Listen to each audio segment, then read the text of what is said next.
ఈ మధ్య చాలామంది ఎక్కువసేపు కూర్చొని చేసే జాబ్స్కి పరిమితం అయిపోతున్నారు. ఎక్కువసేపు కూర్చోవడం వల్ల ఎలాంటి అనారోగ్య సమస్యలకు దారితీస్తుందో మీకు తెలుసా?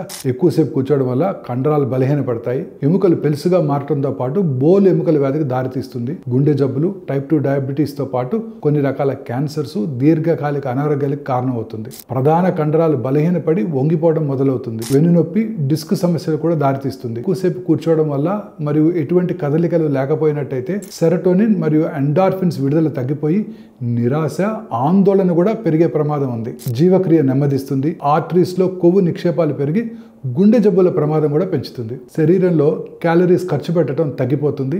కాళ్ళల్లో రక్త ప్రసరణ తగ్గిపోయి వెరికోజ్ వెయిన్ సమస్య కూడా దారితీసే అవకాశం ఉంది. అందుకే సిట్టింగ్ ఈజ్ న్యూ స్మోకింగ్ అంటున్నారు. అంటే స్మోకింగ్ వల్ల ఎటువంటి అనర్థాలు ఉన్నాయో సిట్టింగ్ వల్ల కూడా అంతే అనర్థాలు ఉన్నాయన్నమాట. ఎక్కువసేపు కూర్చొని పనిచేసే వాళ్ళు 45 నిమిషాలకు ఒకసారి లేచి నుంచొని ఒక 5 నుంచి 10 నిమిషాల పాటు నడిచి మళ్ళీ వచ్చి కూర్చోవడం మంచిది.